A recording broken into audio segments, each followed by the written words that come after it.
Hello friends, welcome to study with ma'am. Myself Shanti. Friends, आज हम chapter 9 शुरू करने जा रहे हैं। तो चलिए देखते हैं चैप्टर 9 क्या है। हमारे चैप्टर 9 में है बल तथा गति के नियम, मतलब force and laws of motion.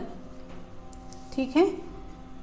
तो फ्रेंड्स, पिछले चैप्टर में हमने एक सरल रेखा में वस्तु की स्थिति, वेग और त्वरण के आधार पर उस वस्तु की गति का वर्णन किया है ना। और हमने देखा कि ऐसी गति में कभी एक रूपता नहीं होती और कभी कभी एक रूपता होती, मतलब गति क्या है वो अलग अलग तरह की होती है। लेकिन अभी हमने ये चर्चा नहीं की कि गति का कारण क्या होता है ना, और समय के साथ वस्तु की चाल क्यों बदलती है। क्या सभी प्रकार की गतियों का कोई कारण होता है? यदि ऐसा होता है तो इस कारण का स्वभाव क्या है? तो फ्रेंड्स, इस चैप्टर में हम ऐसे ही कुछ क्वेश्चन के आंसर पाएंगे। ठीक है। तो फ्रेंड्स, सदियों से गति और इसके कारणों ने वैज्ञानिकों और दार्शनिकों को उलझाए रखा था, है ना। कैसे? तो फर्श पर रखी एक गेंद को धीमे से ठोकर लगाने पर वह हमेशा के लिए गतिशील नहीं रहती। ऐसी परिस्थितियों से यह पता चलता है कि किसी वस्तु की मतलब विराम की अवस्था है उसकी स्वाभाविक अवस्था है ना। और ऐसी मान्यता तब तक बनी रही जब तक कि गैलीलियो और आइजैक न्यूटन ने वस्तुओं की गति के बारे में एक क्या दिया, मतलब पूर्णतः अलग संकल्पना दी, है ना, संकल्पना प्रस्तुत की। ठीक है। तो फ्रेंड्स, हम अपने प्रतिदिन के जीवन में देखते हैं कि एक स्थिर वस्तु, है ना, को गति देने के लिए या गतिशील वस्तु को रोकने के लिए हमें कुछ प्रयास करना पड़ता है ना।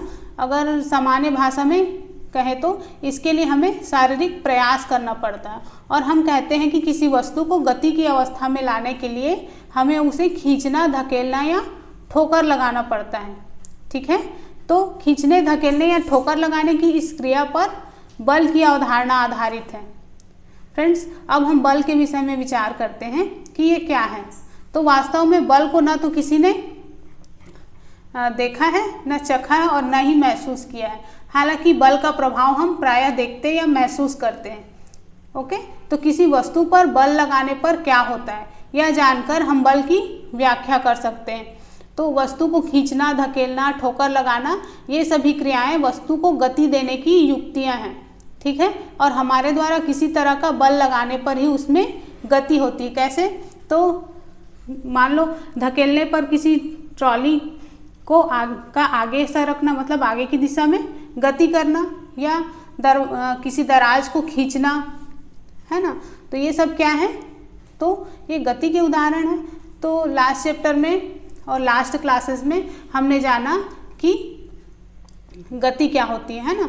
और किसी वस्तु में वेग का परिमाण बदलने, मतलब वस्तु की गति को तेज या धीमी करने के लिए या उसकी गति की दिशा बदलने के लिए बल का प्रयोग होता है।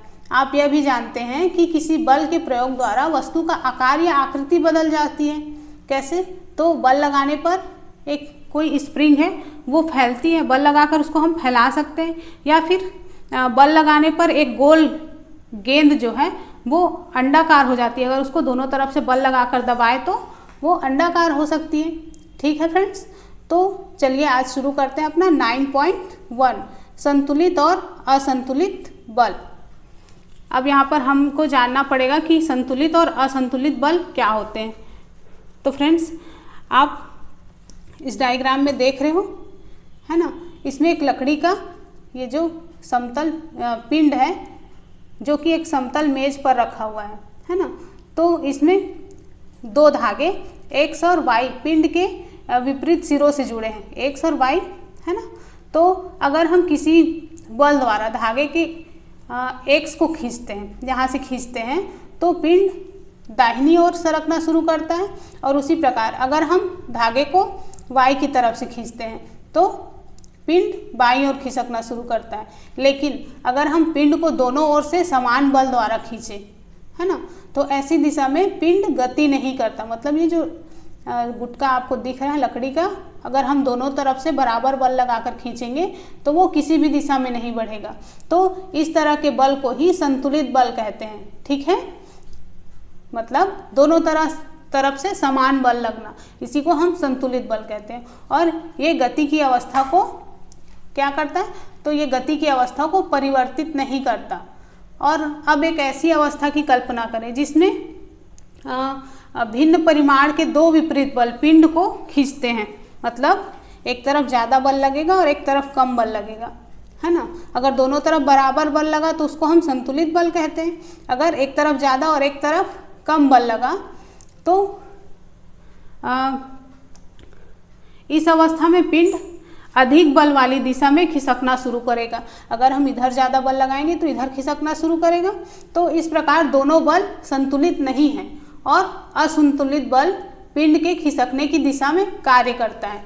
ठीक है, तो इससे ये पता चलता है कि किसी भी पिंड पर लगने वाला असंतुलित बल उसे गति प्रदान करता है। ठीक है,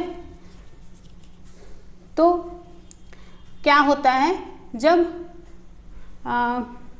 आप किसी भारी सामान को, है ना, धकेलोगे या खींचोगे, धकेलने की या खींचने की कोशिश करोगे, तो जिधर कम बल के साथ अगर किसी चीज़ को धकेलोगे तो वहाँ से नहीं सरकेगी, लेकिन क्योंकि जो घर्षण है ना, घर्षण जो है वो बल के धकेलने की विपरीत दिशा में काम करता है और ये घर्षण बल दोनों संपर्क सतहों के बीच में उत्पन्न होता है। जैसे कि हमने कौन से क्लास में, 7th क्लास के चैप्टर में पढ़ा था, है ना। तो बक्से के नीचे की सतह और फर्श की खुरदरी सतह के बीच में एक घर्षण बल, तो ये घर्षण बल धकेलने में लगे बल को संतुलित करता है और यही कारण है कि बक्सा नहीं खिसकता, है ना। तो और अगर हम इस बक्से को और अधिक बल के साथ, है ना, ज़्यादा बल के साथ धकेलते हैं तो बक्सा फिर भी नहीं खिसकता। क्यों? तो ऐसा इसलिए होता है क्योंकि घर्षण बल अभी भी धकेलने वाले बल को संतुलित कर रहा है। ठीक है, तो अगर हम और जोर से धकेलें तब धकेलने वाला बल घर्षण बल से अधिक हो जाता है और यहाँ असंतुलित बल कार्य करता है। ठीक है, इसलिए बक्सा खिसकने लगता है। और फ्रेंड्स, इसी तरह हम और भी एग्जाम्पल देख सकते हैं। जब हम साइकिल चलाते हैं तो क्या होता है, पैडल चलाना बंद करने पर साइकिल की गति धीमी होने लगती है। ऐसा इसलिए होता है क्योंकि घर्षण बल गति की दिशा के विपरीत दिशा में काम करता है। हमें ऐसा प्रतीत होता है कि किसी वस्तु को हमेशा, मतलब सतत गतिशील बनाए रखने के लिए एक असंतुलित बल की आवश्यकता होती है। फिर भी वह, मतलब ये जो बात है वो बिल्कुल गलत है। क्यों? क्योंकि कोई वस्तु समान वेग के साथ केवल तभी गतिशील रह सकती है जब उस पर लगने वाला बल, मतलब जो बाह्य बल है या जो घर्षण है, वो संतुलित होते हैं। ठीक है, और वस्तु पर कोई नेट बाह्य बल कार्य नहीं करता। ठीक है, तो अगर किसी वस्तु पर असंतुलित बल लगाया जाता है तो उसके वेग में परिवर्तन या उसकी दिशा में परिवर्तन होता है। तो इस प्रकार किसी वस्तु को त्वरित करने के लिए, है ना, एक असंतुलित बल की आवश्यकता होती है और उसकी गति या गति की दिशा में तब तक परिवर्तन होता रहेगा जब तक यह संतुलित बल उस पर कार्य करता रहेगा। ओके, तो ये बल हटा लेने पर वस्तु, मतलब अपने जो वेग प्राप्त करती है उसी से गतिमान रहेगी। ठीक है, तो इसीलिए यहाँ पे लिखा है कि एक वस्तु को त्वरित करने के लिए एक असंतुलित बल की आवश्यकता होती है और उसकी गति या गति की दिशा में तब तक परिवर्तन होता रहेगा जब तक यह संतुलित बल उस पर कार्य करता रहेगा। ठीक है, तो आपको यहाँ पे समझ में आ गया संतुलित बल और असंतुलित बल क्या होता है। चलिए अब आगे देखते हैं 9.2 गति का प्रथम नियम। फ्रेंड्स, आपने गैलीलियो के बारे में तो सुना ही होगा। गैलीली, इनका जन्म 15 फरवरी सन 1564 में इटली के पीसा शहर में हुआ था और गैलीलियो की बचपन से ही गणित और प्रकृति दर्शन में रुचि थी, पर उनके पिता विनेंजो गैलीली उन्हें एक चिकित्सक बनाना चाहते थे। फिर गैलीलियो ने सन 1581 में चिकित्सा उपाधि के लिए पीसा विश्वविद्यालय में नामांकन लिया और पाठ्यक्रम को वे वहाँ पूरा नहीं कर पाए क्योंकि उनकी वास्तविक रुचि तो गणित में थी। तो फिर उसके बाद सन 1586 में उन्होंने अपनी प्रथम वैज्ञानिकी पुस्तक द लिटिल बैलेंस लिखी और जिसमें उन्होंने एक तुला द्वारा पदार्थों के अपेक्षिक घनत्व, मतलब विशिष्ट गुरुत्व प्राप्त करने की आर्किमिडीज की विधि का वर्णन किया। ठीक है। तो सन 1889 में उन्होंने अपनी निबंध की एक सीरीज लिखी जिसको डीमैट, नाम क्या था, डीमैट में उन्होंने क्या लिखा, नत समतल के प्रयोग से किसी गिरती हुई वस्तु के गिरने की दर कम होने संबंधी अपने सिद्धांत को प्रस्तुत किया। फिर सन 1592 में उन्होंने वेनिस गणराज्य के पाडुआ विश्वविद्यालय में गणित के प्रोफेसर पद पर नियुक्त किए गए। फिर यहाँ भी उन्होंने लगातार गतिज सिद्धांतों पर प्रेक्षण किया और उन्होंने नत समतल और लोलक संबंधी अपने अध्ययन द्वारा नियत त्वरण से गतिशील वस्तुओं से संबंधित परिष्कृत नियम प्रतिपादित किया। फिर गैलीलियो एक कुशल शिल्पकार भी थे। उन्होंने अलग अलग प्रकार के दूरदर्शियों की श्रेणी विकसित की जिसकी प्रकाशिक दक्षता उस समय उपलब्ध दूरदर्शियों से काफ़ी उत्तम थी। ओके, तो सन 1640 के आसपास उन्होंने प्रथम लोलक घड़ी की संरचना की। उसके खगोलीय आविष्कारों की एक पुस्तक स्टोरी मैसेंजर में गैलीलियो ने चंद्रमा पर पहाड़ों, छोटे छोटे सितारों से मिलकर बनी आकाशगंगा और बृहस्पति ग्रह के चारों ओर छोटे छोटे पिंडों को घूमते हुए देखने का दावा किया। और उन्होंने अपनी पुस्तक को कौन सा, डिस्कोर्स ऑन फ्लोटिंग बॉडीज और letters on the sunspot में सूर्य पर उपस्थित धब्बों के संदर्भ में अपने प्रेक्षणों का मतलब उनके बारे में लिखा। और अपने स्वयं के द्वारा निर्मित दूरदर्शियों के प्रयोग द्वारा शनि शुक्र ग्रह के निरीक्षण से गैलीलियो ने यह तर्क दिया कि सभी ग्रह सूर्य के चारों ओर ही कक्षीय गति करते हैं, न कि पृथ्वी के चारों ओर। ठीक है, यह विचार उस समय प्रचलित विचारधाराओं के विपरीत थी। क्यों? क्योंकि लोग मानते थे, उस समय के लोग मानते थे कि जितने भी ग्रह हैं वो पृथ्वी के चारों ओर घूमते हैं, है ना। आपको इसके बारे में भी पता होगा। तो फ्रेंड्स चलिए देखते हैं 9.2 गति का प्रथम नियम। तो हमको गैलीलियो के बारे में भी जानना जरूरी था। फ्रेंड्स वस्तुओं की किसी, पहले हम ये देखते हैं, इस डायग्राम से समझते हैं थोड़ा सा। मान लो वस्तुओं को किसी आनत तल, आनत तल मतलब ये इस तरह से ढलान वाली तल को आनत तल बोला जाता है, पर गति को देखकर गैलीलियो ने यह निष्कर्ष निकाला कि जब तक कोई बाह्य बल कार्य नहीं करता वस्तुएं एक निश्चित गति से चलती हैं, है ना। फिर उन्होंने देखा कि कांच की गोली आनत तल पर लुढ़कती है तो उसका वेग बढ़ जाता है ना। अगर इसको यहाँ से लुढ़काया जाता है तो उसका वेग बढ़ जाता है, जैसा कि आप इस चित्र में देख रहे हो। तो फ्रेंड्स हम नेक्स्ट चैप्टर में ये जानेंगे कि गोली असंतुलित गुरुत्वीय बल के कारण नीचे गिरती है, मतलब गुरुत्वाकर्षण के बारे में हम आगे जानेंगे। अभी इस गति के बारे में जानते हैं। तो नीचे पहुँचते पहुँचते वह एक निश्चित वेग प्राप्त कर लेती है, जैसे कि यहाँ पे दिखाया गया है। जब ये यहाँ पर है तो ये इसकी गति कम होगी, लेकिन नीचे पहुँचते पहुँचते इसकी गति बढ़ जाएगी। ठीक है, तो जब यह कांच की गोली ऊपर की ओर चढ़ती है, यहाँ से फिर ये ऊपर चढ़ना शुरू करेगी, तब इसका वेग घटता जाता है ना, जैसे कि आप देख रहे हो। और दोनों ओर से एक आदर्श घर्षण रहित आनत तल पर एक गोली जो कि ये स्थिर है ना। तो गैलीलियो ने यह तर्क दिया कि जब गोली को बाईं ओर से छोड़ा जाता है तब यह ढाल पर नीचे की ओर लुढ़केगी और दाईं ओर के आनत तल पर उतनी ही ऊंचाई तक जाएगी। मतलब यहाँ से जैसे छोड़ा जाएगा तो यहाँ से ये ऊपर चढ़ जाएगी। ठीक है, तो जितनी ऊंचाई से उसे छोड़ा गया था, है ना, उतने ऊंचाई तक वो ऊपर जाएगी। तो यदि दोनों ओर के तलों के झुकाव समान है तो गोली उतनी ही दूर चढ़ेगी जितनी दूर तक की वह लुढ़कती थी। अगर दाईं ओर के आनत तल के कोण को धीरे धीरे कम किया जाए तो गोली का जो उसकी जो मूल ऊंचाई है प्राप्त करने के लिए अधिक दूरी तय करनी पड़ेगी, है ना। और अगर इस तल को क्षैतिज कर दिया जाए, क्षैतिज मतलब ऐसे लंबा कर दिया जाए, जैसे आप देख रहे हो यहाँ पे, जितनी तेजी से इसको गिराया जाएगा ये उतनी ऊंचाई प्राप्त करेगी। जैसे ये 3 अवस्था आपको दिख रही है। अगर इस जो तल है आनत तल, उसको अगर समतल कर दिया जाए, है ना, तो क्या होगा,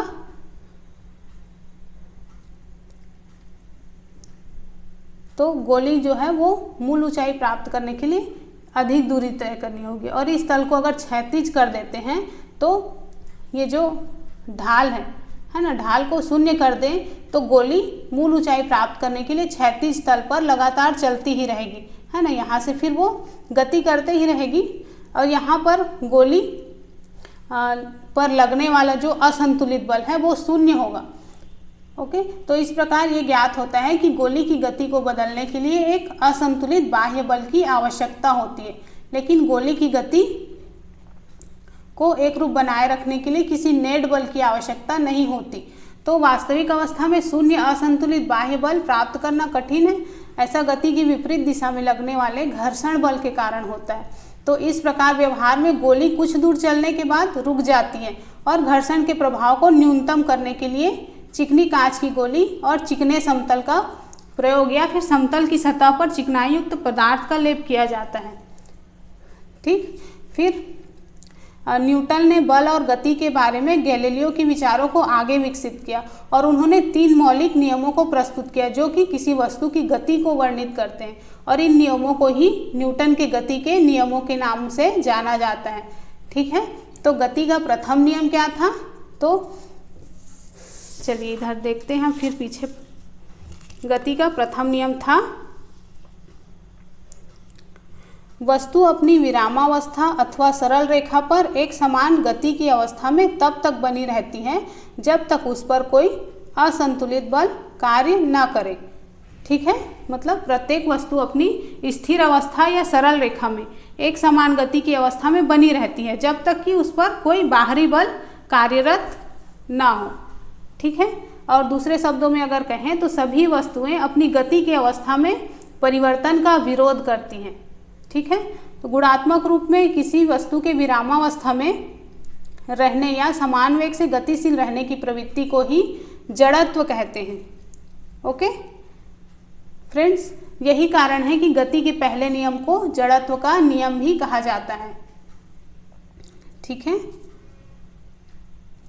कुछ उदाहरण हम अपने डेली लाइफ में देखते हैं, जैसे कि किसी मोटर गाड़ी में यात्रा करते समय होने वाले अनुभव जो कि जड़त्व के नियम के द्वारा जिसकी व्याख्या हम कर सकते हैं। जैसे कि सीट के सापेक्ष हम तब तक विरामावस्था में रहते हैं जब तक कि मोटर गाड़ी को रोकने के लिए ब्रेक न लगाई जाए, और ब्रेक लगाए जाने पर गाड़ी के साथ सीट भी विरामावस्था में आ जाती है, पर हमारा शरीर जड़त्व के कारण गतिज अवस्था में ही बने रहने की प्रवृत्ति रखता है, और अचानक ब्रेक लगने पर सीट के आगे लगे पैनल से टकराकर हम घायल भी हो सकते हैं। और इस तरह से दुर्घटनाओं से बचने के लिए सुरक्षा बेल्ट, जिसको सीट बेल्ट बोलते हैं, का उपयोग किया जाता है। ठीक है, और ये सुरक्षा बेल्ट हमारे आगे बढ़ने की गति को धीमा करती है। इसके विपरीत अनुभव हमें कब होता है?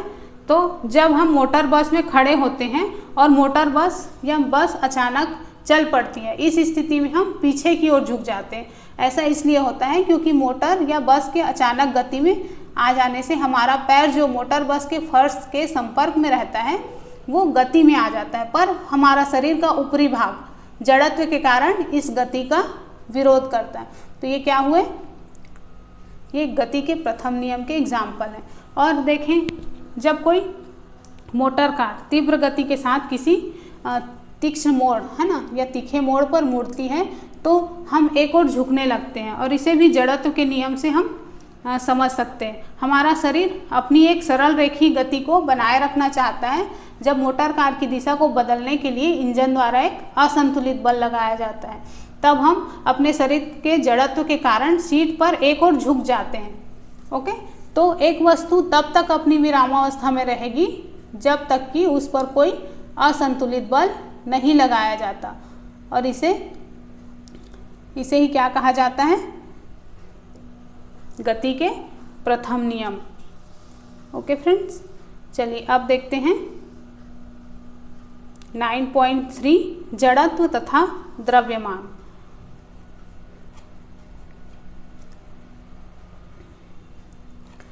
फ्रेंड्स, इसके और भी उदाहरण है, जैसे कि हम कैरम बोर्ड खेलते हैं तो जो गोटियां जमी हुई होती हैं, तो जब हम जो स्ट्राइकर होता है उससे अगर हम मतलब गोटी को मारते हैं तो जो स्ट्राइकर है वो गोटियों के ढेर से टकराता है, तो सबसे नीचे वाली गोटी सबसे पहले बाहर आती है ना, और फिर सारी गोटियां जो हैं वो लुढ़क जाती हैं।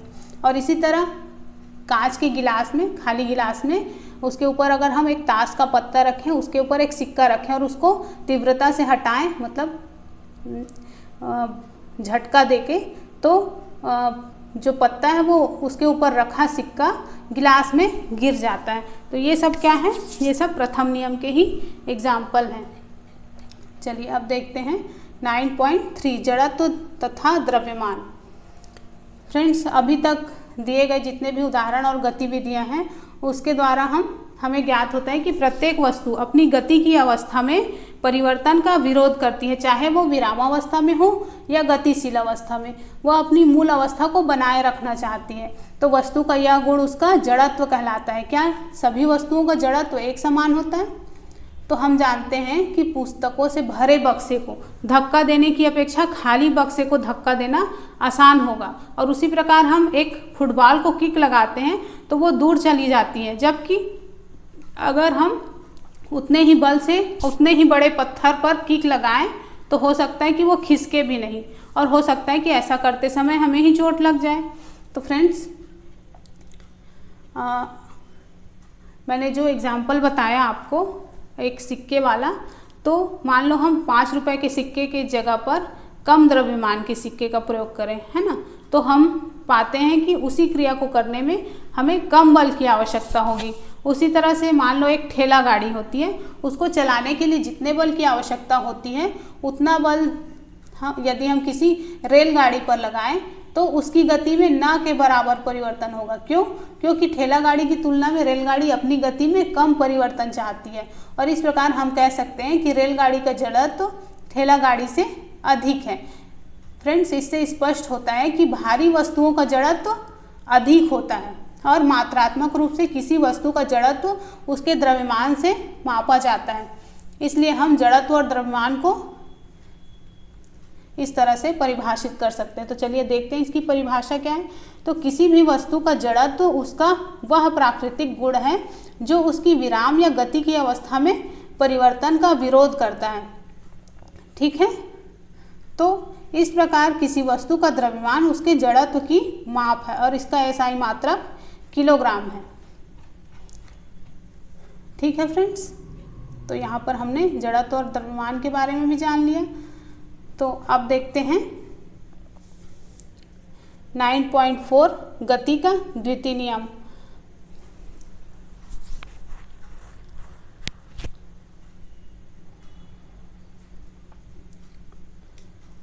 तो फ्रेंड्स, गति का प्रथम नियम ये बताता है कि जब कोई असंतुलित बाह्य बल किसी वस्तु पर कार्य करता है तो उसके वेग में परिवर्तन होता है, मतलब वस्तु त्वरण प्राप्त करती है। अब हम ये देखेंगे कि किसी वस्तु का त्वरण उस पर लगाए गए बल पर कैसे निर्भर होता है, मतलब उस बल को हम कैसे मापते हैं। तो आइए अपने कुछ दैनिक अनुभवों का अध्ययन करें। जैसे कि मान लो हम टेबल टेनिस खेलते हैं, तो खेलने के दौरान यदि किसी खिलाड़ी के शरीर में से टकरा जाती है तो वो घायल नहीं होता, और गति से आती हुई क्रिकेट की गेंद किसी दर्शक को लगने के बाद उसे घायल कर सकती है। उसी तरह से सड़क के किनारे खड़े किसी ट्रक से कोई दुर्घटना नहीं होती, पर 5 मीटर प्रति सेकंड जैसे कम गति से चलते हुए ट्रक से टक्कर रास्ते में खड़े किसी व्यक्ति की मृत्यु का कारण बन सकती है। तो एक छोटे द्रव्यमान की वस्तु जैसे कि गोली को अगर बंदूक से तीव्रता से वेग से छोड़ा जाए तो वो भी किसी व्यक्ति की मृत्यु का कारण बन सकती है। इससे पता चलता है कि वस्तु के द्वारा उत्पन्न प्रभाव वस्तु के द्रव्यमान और वेग पर निर्भर करता है। ओके, तो इसी प्रकार यदि किसी वस्तु को त्वरित किया जाता है तो अधिक वेग प्राप्त करने के लिए अधिक बल की आवश्यकता होती है। तो दूसरे शब्दों में हम ये कह सकते हैं कि वस्तु के द्रव्यमान और वेग से संबंधित एक और महत्वपूर्ण राशि होती है। क्या होती है? तो संवेग। ठीक है, संवेग क्या होती है? तो संवेग एक राशि है जो कि न्यूटन ने प्रस्तुत किया था कि किसी वस्तु का संवेग p, संवेग को p से दर्शाते हैं। पहले इसको समझ लें। ठीक है, किसी वस्तु का संवेग p उसके द्रव्यमान m और वेग v के गुणनफल से परिभाषित किया जाता है। तो इससे हमको एक सूत्र प्राप्त होता है P बराबर mv, मतलब एक समीकरण प्राप्त हुआ 9.1। फ्रेंड्स, संवेग के परिमाण और दिशा दोनों होते हैं, ठीक है, और इसकी दिशा वही होती है जो कि वेग की दिशा होती है, ठीक है। और संवेग का SI मात्रक क्या बताया मैंने, किलोग्राम मीटर प्रति सेकेंड होता है। चूँकि किसी असंतुलित बल के प्रयोग से उस वस्तु के वेग में परिवर्तन होता है, इसलिए कहा जा सकता है कि बल ही संवेग को परिवर्तित करता है। और फ्रेंड्स, एक और ऐसी अवस्था के बारे में विचार करें जिसमें मान लो एक खराब बैटरी वाली एक कार को सीधी सड़क पर 1 मीटर प्रति सेकेंड की गति प्रदान करने के लिए धक्का दिया जाता है, जो कि उसके इंजन को स्टार्ट करने के लिए पर्याप्त है। यदि 1 या 2 व्यक्ति इसे अचानक धक्का देते हैं तो भी ये स्टार्ट नहीं होती, लेकिन कुछ समय तक लगातार धक्का देने से कार उस गति पर आ जाती है, जिससे स्पष्ट होता है कि कार के संवेग में परिवर्तन केवल बल के परिमाण से नहीं होता, बल्कि उस समय से है जितने समय तक उस पर बल लगाया जाता है। तो इससे ये भी निष्कर्ष निकाला जा सकता है कि वस्तु के संवेग में परिवर्तन लाने में लगने वाला बल उसकी उस समय दर पर निर्भर करता है जिसमें कि संवेग में परिवर्तन होता है, ठीक है फ्रेंड्स। तो गति का द्वितीय नियम ये बताता है कि वस्तु के संवेग परिवर्तन की दर वस्तु पर आरोपित असंतुलित बल के समानुपाती एवं बल की दिशा में होती है, ठीक है। मतलब किसी वस्तु के संवेग में परिवर्तन की दर उस पर लगने वाले असंतुलित बल की दिशा में बल के समानुपाती होता है, और यही क्या है, यही गति का द्वितीय नियम है, ठीक है फ्रेंड्स। तो फ्रेंड्स, इससे आगे का हम नेक्स्ट वीडियो में कंटिन्यू करेंगे। आज के लिए बस इतना ही, तो मिलते हैं नेक्स्ट वीडियो में। Bye bye.